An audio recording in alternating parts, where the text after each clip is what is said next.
will be saying a few words about our institution and properly introducing Matthew and Eleanor. Christopher Scotes joined MAD in July, coming from Cranbrook Academy of Art, the Art Museum, where he invigorated its programs with an eye toward advanced innovation and technology. In the course of his 4-year tenure, this feels like so funny to be saying this about you.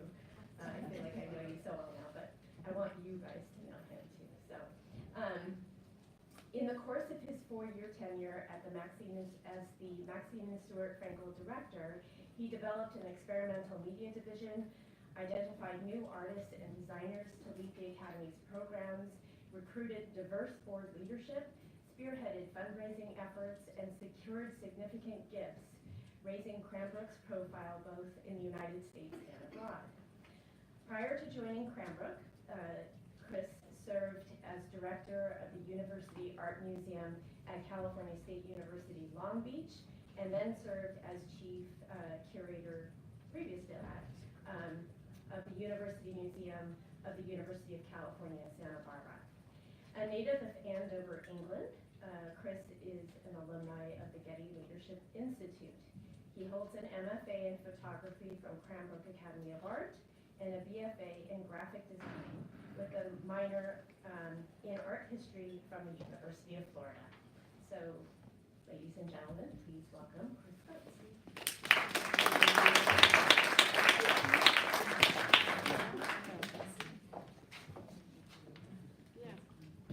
Thanks, Barbara. Good evening, everybody. And on behalf of all of us at MAD, welcome to the museum. We're very excited to take part in the 2018 New York City Jewelry Week, and especially proud to present the daylong symposium that many of the staff have been working so hard on, Emerging Established Historical American Jewelers Speak, featuring some of the most exciting voices in contemporary American jewelry, from recent graduates making a splash in the fashion world to established art historians and path-breaking jewelers. Unfortunately, this evening, Helen Drutt is unable to be with us due to the passing of our husband. Our thoughts and prayers are with her at this time. I would like to thank her son, an esteemed American editor, writer, and curator who specializes in modern and contemporary art, Matthew Drutt, for being with us this evening, and the renowned jewelry artist and educator, Eleanor Moty. But before I introduce both Matthew and Eleanor, I'd like to say it's rather appropriate that this symposium take place at MAD due to the legendary history of MAD's commitment to the field of studio and contemporary jewelry. As early as 1956, jewelry was shown in our first exhibition, Craftsmanship in a Changing World. Over the years, jewelry has been featured at MAD in over 120 exhibitions, 79 of those dedicated solely to the medium.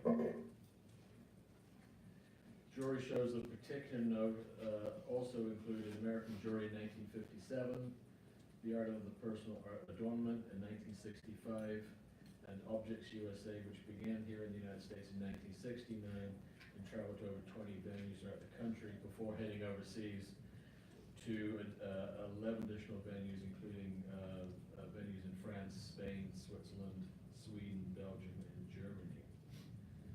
Through those exhibitions, people worldwide got the first state of the revolutionary new jewelry made by artists here in the United States. Since then, MAD has continued to blaze a path forth of contemporary jewelry artists with other important group exhibitions, including Radiant Geometries, which was in 2001, and multiple exposures in 2013, curated by our esteemed curator emeritus, Ursula Newman, the only MAD curator to be solely dedicated to the medium. The museum has presented so many individual artists through the years in groundbreaking solo exhibitions, and I'd like to read a few of those names. Arena Brenner in 1959, John Paul Miller in 1964, Stanley Leitzwitz in 1965, Fred Wall in 1967, Olaf Skufors in 1968, Arlene Fritsch in 1968, Art Smith in 69, Ken Corey in 1970, Chadla Lama in 1974, Margaret DeMata in 1965 and 2012, Daniel Brush in 2013, Laura Cummel in 2016. And this year, Robert Baines in Fake News and True Love, which you should not miss in our jewelry gallery upstairs, which was organized by Barbara. A wonderful exhibition. The museum is committed to collecting jewelry, and it comprises of 1/3 of Matt's overall collection, almost 1,000 pieces, and we're the only museum in New York City with a dedicated space for the permanent storage and exhibition of the medium. In short, jewelry is a part of the soul of MAD. I've been here at the museum just 5 months, and as I begin my tenure, we remain incredibly enthusiastic about jewelry, with many new shows being planned, including the reinstallation of our jewelry collection through the permanent collection show 45 Stories, which Barbara is also heading up, which will open in 2020, and a full floor exhibition that will continue in our permanent storage drawers. The exhibition will house the history of the studio and contemporary jewelry as told through pieces in our collection, where visitors far and wide can come to our museum and learn about objects and artists in this important medium. I am now honored to introduce Matthew Drutt and Eleanor Moty for the keynote address this evening. Matthew Drutt is an American editor, writer, and curator who specializes in modern and contemporary art. Based in New York, he has worked with the Baylor Foundation in Switzerland and the Hermitage Museum Foundation in New York. He is currently the consigliere of the Hermitage Museum Foundation Israel, curatorial advisor to MT Abraham Foundation in Tel Aviv, the director of exhibitions at the Al-Lizitzky Foundation in Eindhoven, chief curator of the Kroll Family Trust in Lucerne, and president of the Drutt Creative Management Consulting on Exhibitions, Publications, and Collections. He also serves on the board of Longhouse Reserve as chairman of the art committee. He is formerly chief curator of the Menil Collection in Houston from 2001 to 2006, and senior curator at the Guggenheim Museum here in New York from 1993 to 2001. In 2006, the French government awarded him the Chevalier of the Order of the Arts and Letters, and in 2003, his exhibition, Malevich Suprematism, won Best Monographic Exhibition organized nationally from the International Association of Art Critics. His current project is a collection catalog for the Kroll Family Trust and a publication on the metalsmith Manfred Bischoff. Eleanor Moty is a professor emerita at the University of Wisconsin-Madison, where she taught jewelry and metalsmithing from 1972 to 2001. Her pioneering work in the late 60s and the early 70s in photo fabrication, photo etching, and electroplating resulted in articles, workshops, through which she introduced the process nationwide to the field of jewelry and metalsmithing. Currently, her one-of-a-kind brooches are inspired by landscape and architecture and feature unique quartz stones. In 2012, Moty was designated Master Metalsmith by the Metal Museum in Memphis and honored with a retrospective exhibition. Her work has been exhibited globally in galleries all over the United States, and her work is in private and museum collections, including the State Hermitage Museum in St. Petersburg, the Pinakotheka de Moderne in Munich, Museum of Fine Arts in Boston, and the Cooper here at Smithsonian Design here in New York. So ladies and gentlemen, please help me welcome Matthew and Eleanor.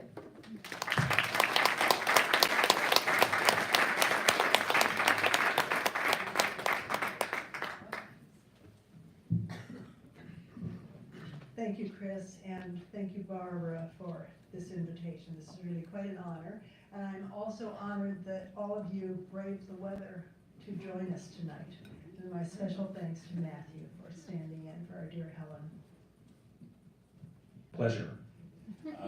You've known me since I'm thigh high, so this is easy.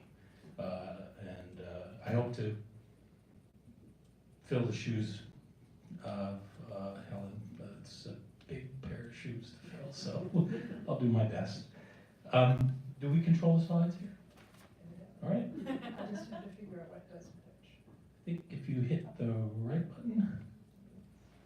There we go. Great. So we're starting with a more recent piece from 2011, Winter Light, to introduce your work to the audience in case there are people who aren't familiar with it. Exactly.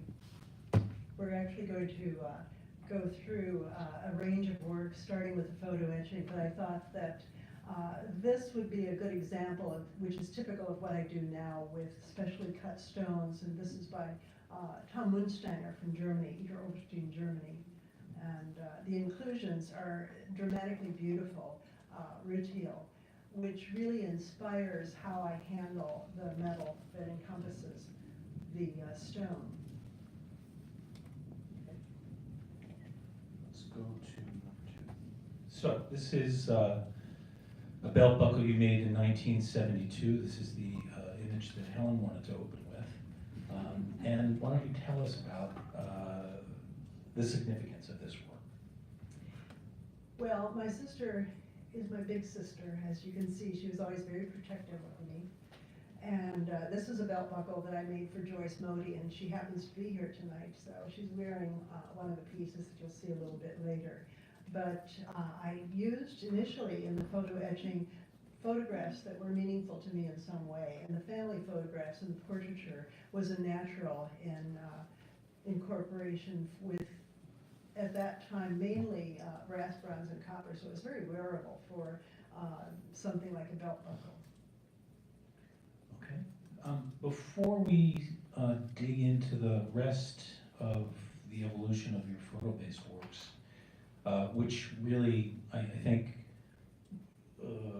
was from starting in 1967, would that be right? That's about right. Until about 1975. A little later than that. With a few exceptions, Mhm. private commissions and things like that. But what I'm interested to know how you got from where you grew up in, kind of rural situation, how you became aware that you were compelled to be an artist, and how that compulsion turned into becoming a metalsmith. Actually, there are a lot of artists that I know who are from farms, and Joyce and I grew up on a farm in Illinois, and our parents are from Europe, so we are first generation. We have 2 older brothers who are 10 and 12 years older than we. But our mother always did handwork and sewing and crocheting especially. And at winter time, when it was time to milk the cows, she didn't want to take 2 little girls out the barn, just freezing. So she'd give us little jobs to do in the house, like crocheting and sewing. So we picked that up early on. And she was a meticulous craftsman, so she really groomed us in that way for the sensitivity in a visual sense. And I think that when you live on a farm, there's a lot of isolation, and being an artist is isolation. Pretty much are working on your own. And Joyce was really my lead person. I always followed her lead. She really, we both did drawing and had an interest in art, and then were encouraged, especially in high school, by 2 very good art teachers. And it was our mother's dream, since she had little education, having come to America in 1929 as a young woman, she really intended for us to have a university education, but she wasn't dictating what it should be. So we both had an interest in art, and one of our teachers in high school took us to Northern Illinois University, where she had studied, to see the studios, and it was really mind-opening for us. So Joyce entered the University of Illinois in Champaign-Urbana, studying art and ceramic, graphic design initially. And I followed in art education, but I quickly realized I didn't want to do all those classes. So I branched off into jewelry, much to the consternation of Robert von Neumann, who was the teacher at that time, because he said, oh, no, you don't want to go into jewelry, you can't make a living at that, because he himself had switched away from jewelry to ceramics. But he was a very dynamic kind of person, and I just followed right through from sophomore year on. And then Joyce had left University of Illinois and was working in San Francisco, hating being in graphic design. So she said, your program sounds pretty interesting. So she came back as a ceramics major. So I had always followed with, oh, you're Joyce Moty's sister. And now she was in crash classes where, oh, you're Eleanor, my sister. So it was just sort of a natural alliance. And were there a lot of other women in the metal studio at that time? Or was this It was sort of kind of half and vice versa? half. No, there were a lot of women. I had only 2 women professors in all of my studies, undergraduate and graduate. But there were probably equal number of women as men. Coming out into the teaching environment must have been challenging. It was the Vietnam War. Truly, And, there was there were a lot of men being hired to avoid the draft, right? absolutely, and consequently, it made for a very competitive class situation or study situation because, you know, the men wanted to get jobs, and the competition that it gave to all of us was really a driving force in excellence. And these were the movers and shakers eventually, the museum directors and curators and artists who of note. And it wasn't just in the Midwest where we studied, but later on, I would encounter people in all parts of the country who had the same experience with that being the situation.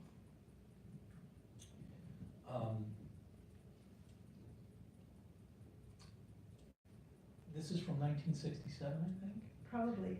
How did you gravitate towards the idea of working with photos. photography and incorporating that into metal work? That must have been It was pretty groundbreaking and yeah, it was way happenstance. outside It the was, mainstream, you know? because everything was doing, you know, everyone was doing Scandinavian design in the Exactly. 60s. Yeah. And we had an engineering student who came into the classroom to take a jewelry class, and he said, you know, we do this stuff with printed circuitry in engineering and making parts. And he said, I think you could use this in jewelry. So he was doing a little experimenting, and it didn't work.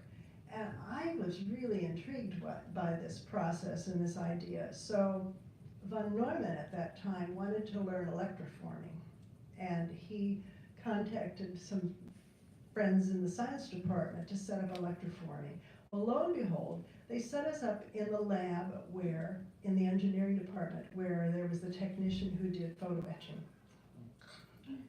Perfection. And he was just hysterical when he saw what I've been trying to do it with fluorescent lights, no less, you know, to do the exposure. And he said, this is pretty silly. Why don't you come into my lab whenever you feel like working on this, and we'll work this out for you. So there's von Neumann working with a little car battery and a beaker of copper sulfate. And he was doing this, and I'm doing photo etching. And then, because I was the studio assistant, he says, now I want you to take over the electroforming too. So he gives me a bird claw to electroform. We come back with this crunchy electroformed bird claw, and the scientist said, you like that surface? We worked years to get rid of this surface. So that was what we were all doing with electroforming. And of course, Lexington had this going, you know, back in the East Coast. Right. And he liked craggy. Yes, of course. Rusty. And then he was very intrigued by, I applied to grad school there, to Tyler at Temple University, and he was very intrigued by what I was doing with photo etching, not only the electroforming, which was crude at copper, and he was into silver, but he was very interested in learning the photo etching processes. So Yeah, he's very interested in technology. very much so, yeah. Which is why he's working with computers now. That's right. That was a real changeover for me to arrive at Tyler. Yeah. From a very minimal study program at Illinois. Yeah. So let's move through a few of these. This one is Joyce on the right, and my mother and me. And you know, she really was a strong influence for both Joyce and me. She just, you know, was so encouraging of us. You know, I came home with a D in geology at one point, you know, and I missed the final exam because I went to see Volko's workshop in Whitewater. That's a good excuse. And my professor didn't think so. So I got a D, and my mother said, "A D, Eleanor, isn't that kind of bad?" And I said, "Oh, Mom, don't worry about it. We'll cover that. We'll take care of it." And she said, "Oh, okay, okay." So she was never judgmental of us, which was really amazing and That's awesome. really, enriched our lives. Now here we're, I'm in the way. This is crunchy electric farming.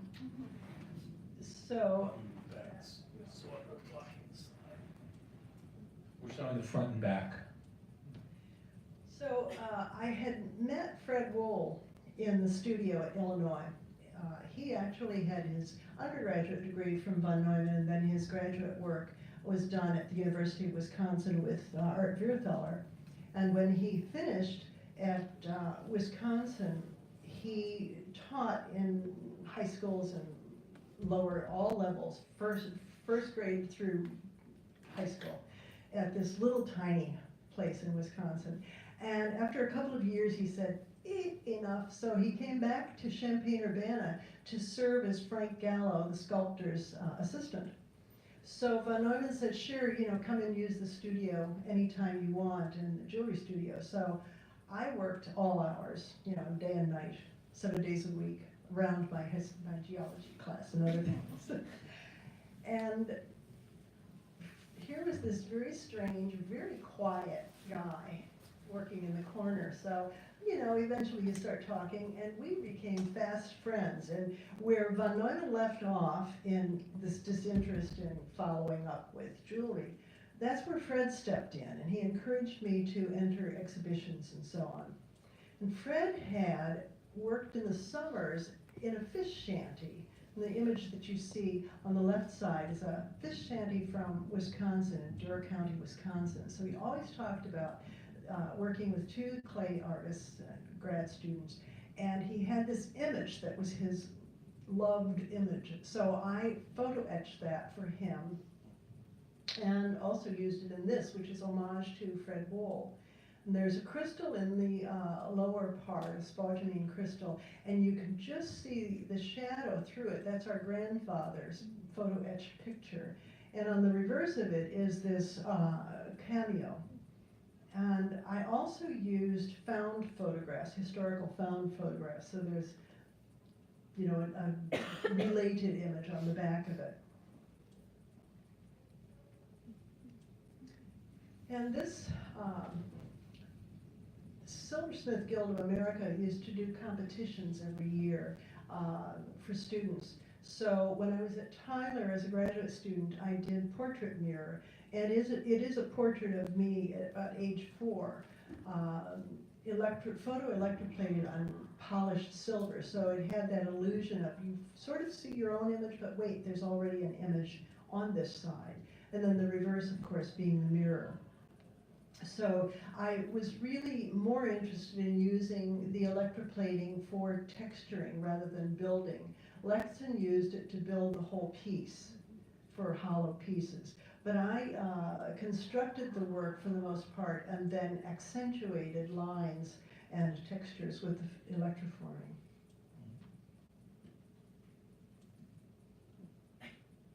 And Stanley Lexton used to give us assignments in our seminar that were things like use 5 different materials, et cetera, and then come back in a week and have this piece.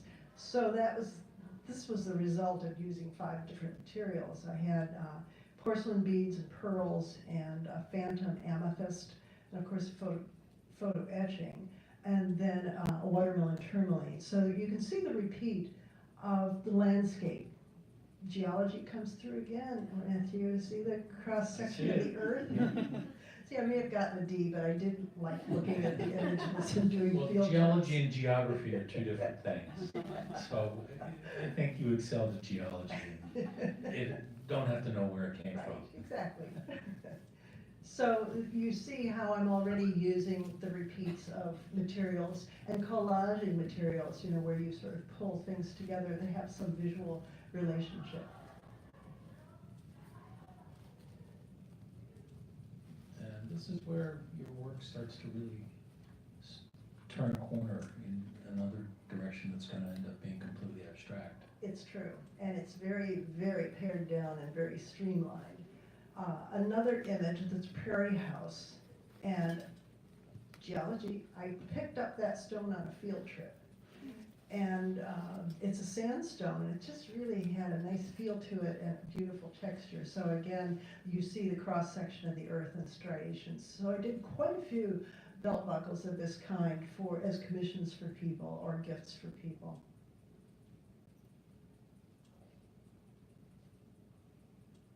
This is one that Helen particularly wanted me to include. I did a workshop at Haystack that Fred Wohl had actually organized. It was photo media in the crafts. So there was photo decals on ceramics and econ textiles, and I did photo etching. And the great thing was that Polaroid came in with cameras and filmed for us so that we could take photographs on the spot and then do high contrast transparencies and etch or make the decals. So it was really a unique process and a unique opportunity for 2 weeks. So I photographed a woman holding this photograph of a book with photographed August Saunders, and her head is removed and a crystal is placed, a natural quartz crystal is placed, and it's sort of like you see right through some people.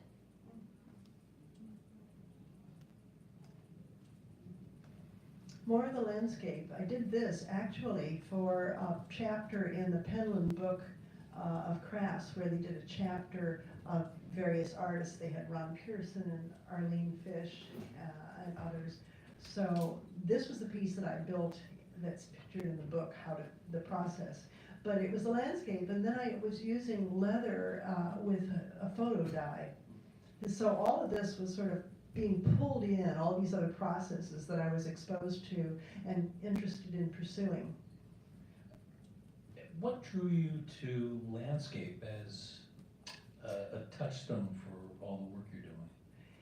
It was just unnatural for me.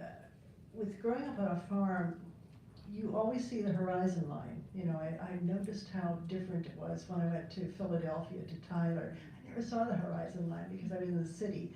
But in the farm, you are eating breakfast and you look out the window and you see the grain. You know, it's just so poetic and such a stunning visible feature that's just sort of ingrained in your head. Because the crops, you know, when you're planting oats, they're green. And then as they ripen, they're gold. So the wind sways this long grass, and then it's harvested. So you have stubble and snow, and stubble coming through the snow. So it's sort of like when you're flying and you look up the plane and you're looking at this landscape that's so really beautiful to see from above. And kind of abstract. Exactly, very abstract. So the landscape was ingrained in me, and it's something that I take note of no matter where I am, whatever country, when I'm traveling. I'm very conscious of that and always appreciative of what is there.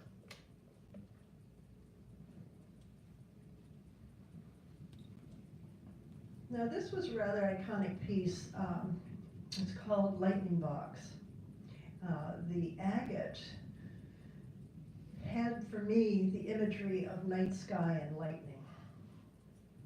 And this is actually silver that's oxidized black, and then there are inlays of gold and brass and copper and so on. And then the flange is brass, and the stone is set by this deckled electroform, heavy electroform surface, the edge of it. So there's the top view. And then when you open it, sort of take note of, you know, what you're seeing in that top frame. And I didn't even think about that until it happened, until I made it, this pattern that it makes. And then this is lined with an image that I collaged, lightning in the sky and a landscape. And I used leather, and I photo printed this on leather. Was this a commission or just No, something? in grad school, I just set up problems for myself to learn processes and techniques because I had so little technique under von Neumann. He'd say, oh, I'd like to learn enameling. And he'd say, okay, the enamels are in that cabinet, and you just put them in the mortar and pestle and you grind it till the water's milky and pour it off, and then you pack it in there. Well, he didn't tell me about fluxes under enamel colors. So, I say it's Prussian blue, and it was khaki. And I thought, oh, this is mislabeled. It must be, so I could change it to khaki. So they had a lot of khaki in the studio. So there were a lot of disasters. Just saying, oh, there's a book over there. And there weren't really many books at this time in the 60s, not like now. So I got to Tyler, and it was like, whoa, this banquet of technique, and I'm working up against Paley. He's finishing his graduate work, and if you know Albert Paley, that is a technician, and he and Stanley both. So at that time, Tyler did not have a graduate studio. It was an old mansion, and we had our studio in the butler's pantry. So you had to make way for the undergrad classes coming in, and that meant that you had to have a studio in your apartment. Not an easy thing, and not an easy thing to do when you have no money and you're a grad student. So I'd come back a week later after Stanley had given an assignment, and Albert puts out this grand piece, and some of the other of the grads who worked with Olaf Skogfors had these incredible pieces, and my wimpy little thing, and I thought, oh my God, I'm gonna really have to up my storyline here, or I'm out of here. So it was like, take all the undergraduate classes I could. I sat in on all the undergraduate classes and the demonstrations to quickly, pick up all these techniques that I was lacking. So that's how I'd set up these programs, or these pieces, to learn to do box hinge and hinges and, stone setting with a bezel and so on. So they were pretty complicated. You're lucky you had those resources at your Yes. fingertips. Yes, I mean, that Tyler studio is just remarkable. Well, even at that time. Now it's really remarkable, but at that time. Oh. This is another box? This is a handbag. Handbag. It looks like one, but then I thought, no. No, it's landscape handbag, and it has an agate in the cross-section of the earth, and landscape photo electroformed, and again, inlays coming off the stone. This piece was stolen from a show in Albuquerque, and I remember that Helen offered a reward. I mean, she was so I was undone when it was stolen, but Helen was really undone when this piece was lost. And the reverse of it is photo printed leather with trapunto stitching. And then the interior, I had just gotten a fancy sewing machine. I had a double needle sewing machine, so I did this landscape on the satin inside with some beads stitched. So if you ever come across this, Helen was asking. There's still, I think the reward is still there. Yeah, Helen said, can we do another ad? And I said, Helen, this went into Never Never Land. Yeah, so that takes us up to 1978, and this is 1981, I think. Yeah, this so is you one of sort the of last. you were going in a more abstract direction, then turned back. Yeah, So because I as you had were solving these problems with Yeah. making certain Well, kinds of I was objects, and then at grad school. I guess this was a commission. No. No? I just had this great image, though, from the haystack workshop. Oh. I had this woman dressed in a kimono who did a lot of photographs of her, and I thought, I had this nice piece of abalone shell, and I had just been to Japan and got bundles of the metallic thread, and I wanted to do something with it. So it all came together as fan brooch with this Japanese influence, and so it was just, sort of like in your head, and it finally comes out. When we pulled images together, they sort of stop at 1973 and then pick up again in 1978. Mm. Was there a period of time when you were making less work because of your teaching Oh, load? yeah. Sure. I mean, we didn't cover everything that I have done in that time, but we sort of, pulled up significant pieces to tell the story. But early on in my teaching, I was able to somewhat keep up with producing as well as teaching, but later on, not so. I was one of 2 women faculty on a faculty of 37 when I was hired at the University of Wisconsin, and that wasn't unusual. Women just weren't hired. And I mentored a lot of women. I mean, Debbie Butterfield was one of the people that, when she arrived, I was her mentor. And of course, she left soon after. She wasn't going to have anything to do with Wisconsin. Went off to Montana. But I also mentored a lot of the men, because the young men coming into the program wanted to have a woman as well as a man as their mentor. So I was really double timing. Most of the male faculty had no one mentoring, through tenure, and I had like 6 at a time. So, eventually it really, really cut into my work time. So there most definitely is a thinning out of accomplishing work, because summer was the only time that I could do it. So then in the next slide, this is what happens in 1978. Yes. It's a really profound change in many ways. It's more linear and very abstract. I had most definitely. In a form, formally, but then Yeah. also how you're dealing with the fusion of Yeah. different metals and crystal is also a switch up. This, I had come across Margaret DePata's work in American Craft Horizons, at that time magazine, 1966.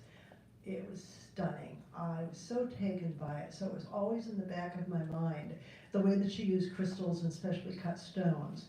Now this is the time when the Hunt brothers bought out all the silver, so prices went blink, and all the precious metal prices just went out of sight. So here I am, working with copper, and then dummy me, I suddenly switched to this very expensive silver and gold. But it was just what I needed to get from my system at that time. So this piece was a la Margaret DePata, where the crystal reflects the ribboning behind it. The piece was stolen. It was at a show in Whitewater, Wisconsin at the university. The entire show was stolen. It was like 150 pieces. And the FBI was called in, and they figured that it was melted before it left the parking lot, because this is when everybody was turning in their silver to get the cash. A lot of really historical, important pieces were lost at that time, but that went away. And then I did this one as a follow-up to it. Fantastic. And this is a double terminated, which means it has a perfect crystal at both ends. It's very unusual. And it's, I'm using again that ribbon patterned sterling silver. And this time it's just sort of tucked in one side and held in place with 3 wires. So it's very minimal and very, very clean. So it is a drastic departure from the last work that I was doing. And I think it was also around this time perhaps that, I'm trying to remember, I wish I could remember the date, but Seattle Snag Conference, we had a show at the Henry Gallery, and Howard Kotler, the ceramic artist, came out of the show and he said to me, well, Eleanor, I see you all have the technique down, now what are you going to do with it? Because everyone was doing work that was everything, and the kitchen sink, it was so busy, just like my earlier work was. And I had been feeling the same thing when I came out of that show. So like, you had to show each piece was a tour de force, where you had to show everyone that you could do enameling, and you could do stone sitting, and you could carve acrylic and all these things. So that was really the turning point for me, where I had to pare down and eliminate too much dessert. I don't know if this is coincidental or if it influenced you in any way, but it's also contemporary with minimalist and post-minimalist work, where they rejected figuration, they went for a simpler solution. Right. And I think it's an intuitive It's factor just in felt. us, yeah. Yeah. Yeah, it's just, It was you in know, the air. yeah. Mhm. And then I decided that I needed to perhaps cut my own stones. So I got this slab of rudelated quartz, and the front I polished and I just simply trimmed it. But the back of it has these conchoidal fractures that are natural in the crystal. And that was the first time that I began integrating the linear quality of the quartz, the rudelated quartz, with gold bars and, in this case, the accent stones, yellow topaz, semi-precious stones. Yeah, it looks like the side of a mountain or iceberg. Hmm. And the other thing that was interesting to me, you know, you don't always think of it when you're putting something together and building something, but you put it on fabric and it changes because you're looking through it right now, you're seeing light through it, but put it on a color, it changes dramatically. And this one especially, Karen Johnson Boyd purchased this one, and it's a very deep piece. This is the first time I hired someone to cut for me because I started working on this on the lapidary equipment, and oh boy, again, you know, like Brother Norman says, oh, just read the book and do it. It doesn't really work that well because it is hellish to try to, you know, learn in one day. Well, you can't, but to do your own everything. So that was the first time that I hired a lapidary artist. And when I saw Karen wearing this in an opening, she had, like your mother, she had this on her shoulder. Helen wears things on her hat and her waist, and, you know, she just does what it has to do. So she had it on her shoulder, and the light of the gallery spots were coming through. It was like flashing light, and I thought, wow, I hadn't ever seen that about this piece because I always saw it frontally. So it's really rather nice when you as an artist have another view of the piece. And Helen wanted this one also in this program. It's such a dramatic stone. I call it Vision. And one of my friends who named it said that it's like a Renaissance painting with the light rays going off the Virgin Mary, you know, this vision, so on. Yeah. But you can see how the transition is sterling and then accents of gold and sometimes the stones. This is a beautiful piece.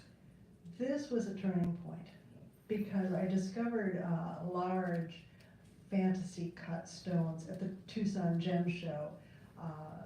Every stone in the world comes to Tucson for the Gem Show. And I found this barrel cut tourmalinated quartz. Those are black lines of tourmaline. And usually tourmaline is very straight rods. And this was wispy like hair. And it's barrel cut, so it's very beautiful. It's about more than an inch long. So the sterling is accentuated off the barrel cut. So all the facets match perfectly. And you can see the wispy lines and the gold relating to what's happening in the stone. But then I got to this end and I wanted something black. Ebony wasn't going to work because ebony has a grain and on small scale it really is noticeable. So my partner, Michael Croft, who makes knives, or at that time was making knives, suggested I try black paper micarta. And it's a material that's used in teapot handles and knife handles and in printed circuitry. In this case, it's black paper impregnated with resin, layered and resin. So it's carvable and you can polish it. So it too has facets running off the end, and it has no visible pattern like ebony. It carves beautifully. When you lose it in the buffer and it bounces off the wall 3 times, it survives. So it's really a material I've used a lot.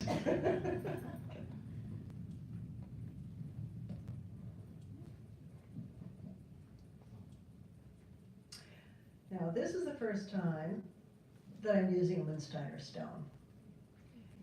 And again, I had met Bernd Munsteiner at one of the SNAG conferences at Asilomar.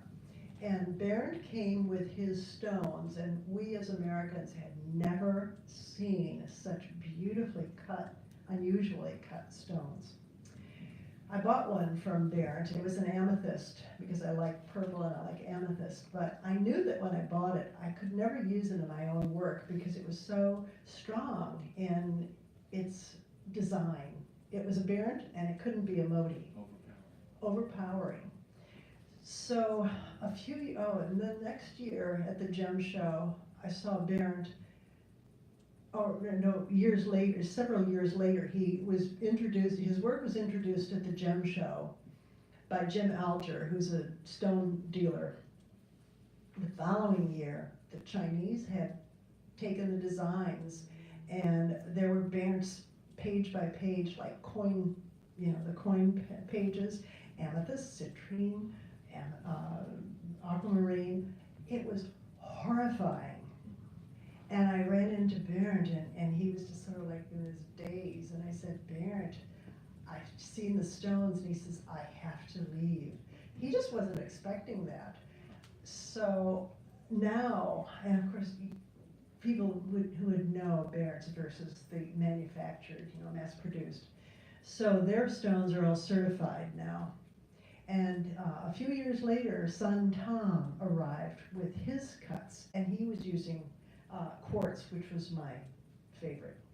So this was the first quartz stone that I bought from him. It's a phantom quartz, and then, lo and behold, he puts architecture. He got stairwell in the back of it, grooves cut. So it was just natural for a room interior.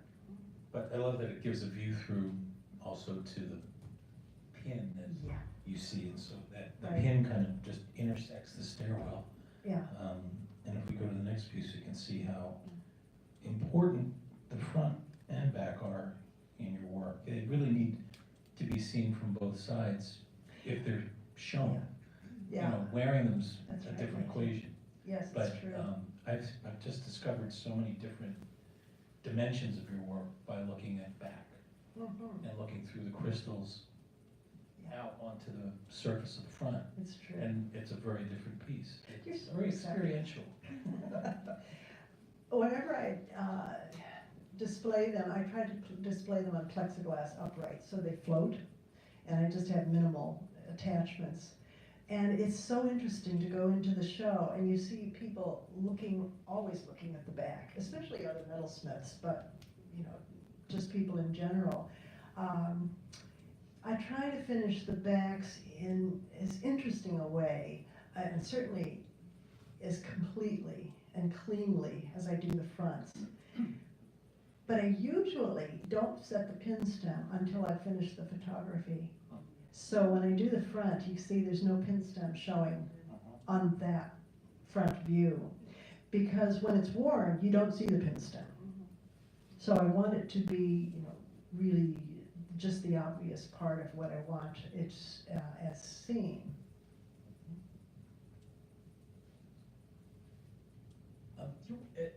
Did you have a sense that your work was more, had more in common with work that was happening overseas than here? Because generally, and it's really generally, American jewelry, especially for Europeans, falls into the category of narrative. That American metalsmiths make work that's all about narrative. Yeah, it's true. And to a certain extent, your work is narrating, but I think it's really more structural and experiential. I'll use that word again because I think you don't just look at your work, you kind of have these experiences with it. Like you had that moment seeing your brooch horizontally with the light bouncing out of it in a way that you'd never seen before. Right. And were you aware at the time, or is it in retrospect that you were sort of maybe working outside of the big river in your own creek? Yeah, I think I wasn't aware of it at the time because people like Klaus Gehry were doing graphic pieces, imagery Yeah. was graphic, and Chepka and most of the people that you would see in the catalogs and books, Becker, Exactly. architectural. It didn't really strike me then. Perhaps now, But I still, I don't get that connection that much really, Matthew. Huh, because when we showed your work in Munich earlier this year, the European visitors really gravitated to it, Really? and they couldn't deal with Paley. It was just too Oh, yeah. baroque Right. or something, just too present. But they loved, Doug Bucci, and they loved you, the things that were more avant-garde, I guess. That's not really the right word, but edgy and complex, and They like that? yes. But see, I don't see my work as edgy. Well, I don't mean it in that trite way that people talk about being on the cutting edge. I Oh, hate yeah. that expression. I mean, that's not what I mean. I mean that, you're really pushing in a different direction than other people were working at the time. But it's pretty quiet. I think my work is pretty quiet. Absolutely. It's very serene. When I had a show at the Moonsteiners Gallery a few years ago, what was really interesting was to see and talk to one of their bench people who was down on his knees in the display, looking at them very intently, and he said, this is really amazing to me. We sell our stones so, broadly all over the world, and people set them in the same way that we use them, with the bezel around them and this big feature. And he said, I've never seen anyone cover part of our stones. And he says, you've really made the stones your own. And it's true, because you only see the full image on the back of it, where you see the full stone. But on the front, I make the stone my own and mask some of the parts. And it took me a little while to get to that point, because, then the stone isn't just the Moonsteiner, it's really mine too. It's the way I've made it my stone. We should pick up the pace a bit so that we can get to the people section. So let's move and stop when there's something exceptional. Like this one with. So here, this is a good example of part of the stone being masked, and you can see it in full on the back. And these are a couple of Moonsteiner cut stones. This was an agate by Dieter Lorenz, also from Eder Oberstein, one of my favorites. I was making this piece, it reminded me of an envelope with this little ghost feather in it, and that's a natural stone. I was working on this thinking about Appy Untrack, because we corresponded for years and years and years, and I finished it on the day that he died. So it was just like, wow. And this is in my own collection, but it's all white with the black of the micarta and a stem pearl, but the stone is so beautiful. I use Dieter stones from time to time. This is a Moonsteiner with a void, a crystal void in it that's so dramatic. A stunning stone by Tom Moonsteiner with floating pieces of pyrite crystal. I'm interested that you start referring to these by the stone first. It makes me wonder, does the stone kind of dictate the form? Oh, absolutely. Okay. Yes. That's interesting. Yes, the stone is the starting point. I think most people would go the other way around. Yeah, and see, design something and then try to shoehorn it in there. Yeah, that's what the Moonsteiner's bench worker was talking about. You just sort of, oh, and this stone will fit in here. But I did it in the reverse. The stone is the starting point for the designing. That's great. Another of these beautiful agates by Dieter Lorenz.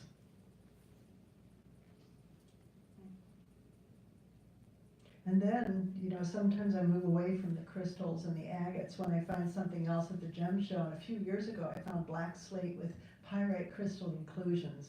And I just thought it was so beautiful. I've always been interested in that, geology. Not geography. No. We had a great lapidary museum not far from where we lived, and that was where I really began to explore stones. But I think Helen owns this piece. It's got a natural pyrite crystal and then this really beautiful, crunchy pyrite in the black slate, and then I chisel carved, use a Japanese technique of chisel carving the silver to replicate those pyrite crystals. And then the micarta, in this case, isn't finely polished, it's really scraped so it looks like the slate. So there's a whole integration of processes so that it just makes a complete piece. Another beautiful agate by Dieter Lorenz. I call this hanami, which is in Japanese cherry blossom.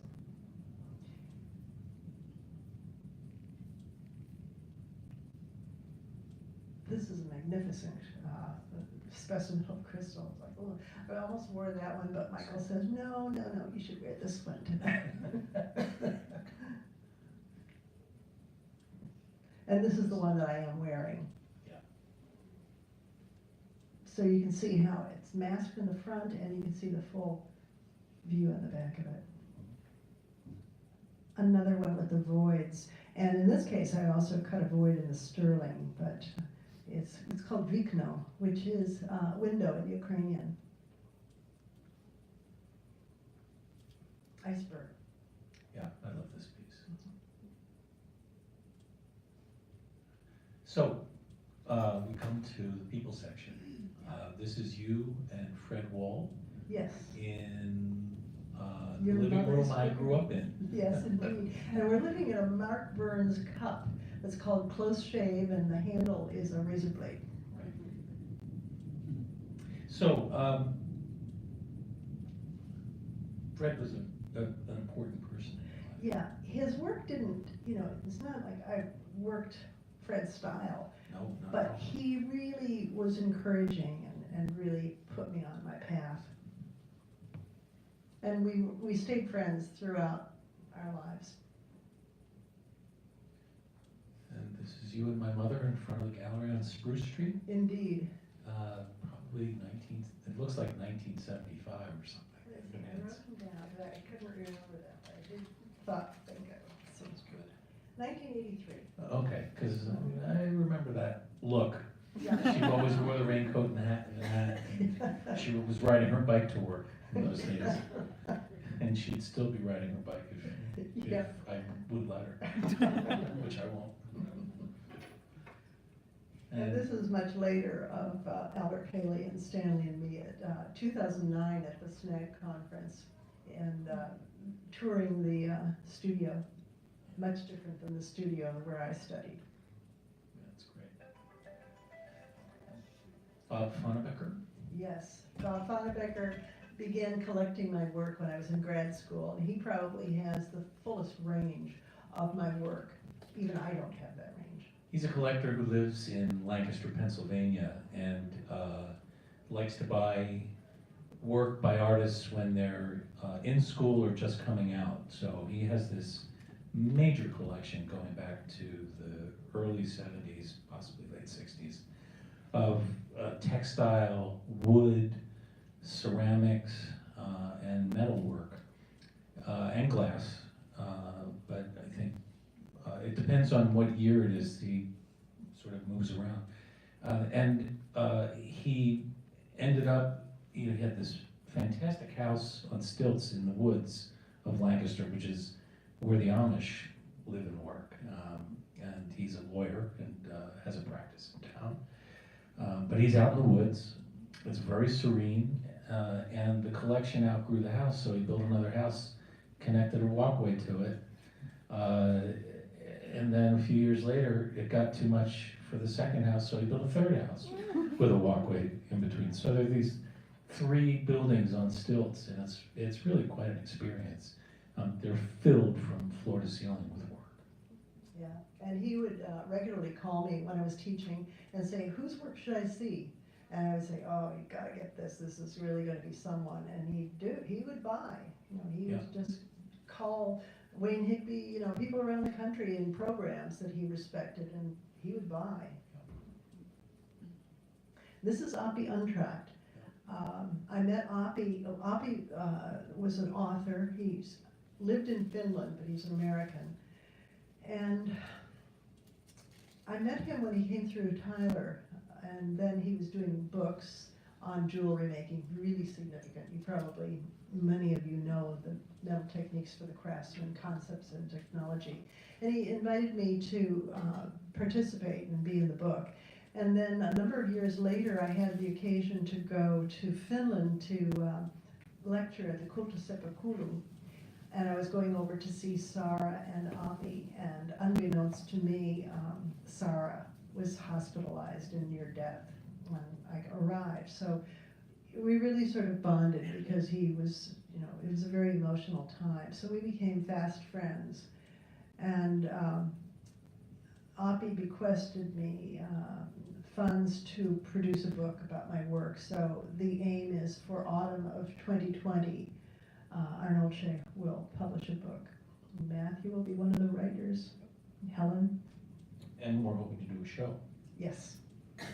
I think RAM is going to pick it up and hopefully Museum of Art and Design. We'll see. Hint, hint. This is 1998 at the ACC Awards? Yes, and Richard Maudsley, who's in the middle here, this is Arlene Fish. Richard Maudsley and I have had this parallel career. We always receive these accolades about the same time. And then Harper, we were sort of, you know, in the same generation. So we three were acknowledged that year. And this is Fred Fenster. We This is haven't my talked teaching. about him, but he's No, really this is my important to you. teaching colleague Yeah. for 30 years. And he encouraged you to show your work as well, huh? No, No? no. Right? But the nice thing about working with Fred Fenster was that he was a partner. He wasn't, we were equals. And that was pretty rare at that time of teaching, especially with a male. You know, usually the woman was not the same level. But we shared the program, which was really important. And Fred did the hollowware and I did the jewelry technique, so we really had a good combo. And this is our ending. Yes. That's my mother on the left, And Michael on the far left, It's Michael Croft. my beloved stepfather who died on Monday. Here. And there you are. And this is up at, Cedar House. in Mountainville. Peter had a home called Cedar House. And it was, Helen told me that it was, I think, around Halloween or something. And she hung this special ornament on the door. It's not normally there, so this is like a moment. And she just happened to be standing there like that, with wings coming out of her head. Yeah, angelic Helen. It's like, what? And I didn't even see it until the film was developed or whatever. It was like, wow. So here we are. It's a great picture. Love you, Helen. Thanks, Eleanor. Thank you. Thanks very much. Thank you. Thank you so much.